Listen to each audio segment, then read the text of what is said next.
Hi viewers, welcome அவர் MBM. இன்றைக்கி பார்த்திங்கன்னா சிவப்பு அவல் பொங்கல் ரொம்ப சுவையும் ஆரோக்கியமும் நிறைந்தது. இதை நம்ம எப்படி செய்யலாம் அப்படிங்கிறத பார்க்கலாம். நான் 2 கப்பு அளவு சிவப்பு அவல் எடுத்திருக்கேன். அது தண்ணியில் ஒரு 5 நிமிஷம் ஊற வச்சுட்டேன்.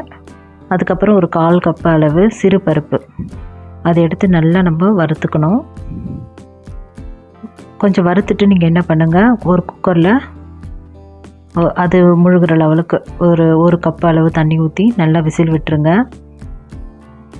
அது விசில் வந்த அந்த ஸ்டேஜ்லேயே நம்ம என்ன பண்ணலாம், ஒரு பேனில் தண்ணி ஊற்றிட்டு நீங்கள் ஒரு கப் அளவு தண்ணி ஊற்றுங்க. ஒரு கப் அளவு வெல்லம் போடுங்க. அது நல்லா கொதித்து அந்த தண்ணி வந்ததும் அது நல்லா வடிகட்டி எடுத்துருங்க. திருப்பியும் அதே பேனில் நம்ம ஊற வச்ச அவல் எடுத்து போட்டுருங்க. அவல் ரொம்ப நேரம் ஊறணும்னு அவசியம் இல்லை.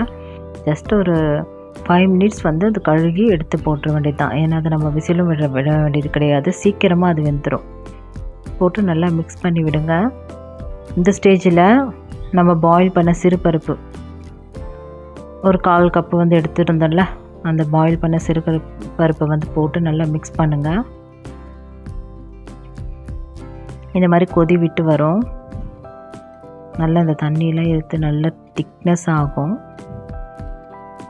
அப்பப்போ கொஞ்சம் கிளறி விடுங்க.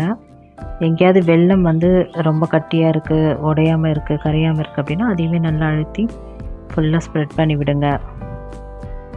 இப்போ சூப்பராக சிறுபருப்பும் வெல்லம் நல்லா கலந்துரும். அவல் எல்லாமே கலந்துரும். ஸோ இந்த ஸ்டேஜில் ஒரு 3 ஸ்பூன் நெய் விட்டு நல்லா மிக்ஸ் பண்ணுங்கள். இப்போ ஒரு பேனில் நெய் ஒரு ஸ்பூன் விட்டு முந்திரி திராட்சையெல்லாம் போட்டு வறுத்துருங்க. கம்மியாகவே நெய் விட்டு வருங்க. ஏன்னா நம்ம நிறைய அதில் ஒரு 3 ஸ்பூன் நெய் போட்டுடுறோம் ஸ்டார்டிங்கில். அதனால் கம்மியாகவே நெய் விட்டு வறுத்துருங்க.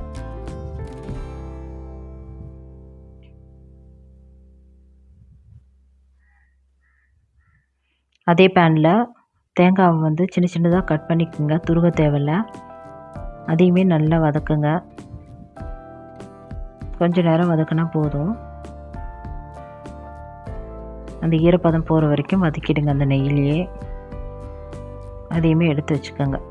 இப்போ நம்ம அதில் சேர்த்துடலாம். ரெடி பண்ணி வச்சுருக்கிற பொங்கலில் நம்ம சேர்த்துடலாம். சேர்த்து நல்லா மிக்ஸ் பண்ணி விடுங்க. அவ்வளோதான், சூப்பராக நமக்கு அவல் பொங்கல் ரெடி ஆகிடுச்சு. இந்த கன்சிஸ்டன்சி கண்டிப்பாக இருக்கணும். அந்த தண்ணி எல்லாமே எடுத்து நல்லா திக்கான கன்சிஸ்டன்சி வந்துடுச்சு. இந்த ஸ்டேஜில் நம்ம ஸ்டவ் ஆஃப் பண்ணும்போது அது கரெக்டாக இலகி வரும். சூப்பராக ரெடி ஆகிடுச்சு. ரொம்ப ஹெல்த்தியான சிவப்பு அவல். நம்ம வெல்லம் தான் சேர்த்துருக்கோம். ரொம்பவே ஹெல்த்தி. கண்டிப்பாக இதை வீட்டில் எல்லாருமே ட்ரை பண்ணி பாருங்கள் வியூவர்ஸ். தேங்க்ஸ் ஃபார் வாட்சிங்.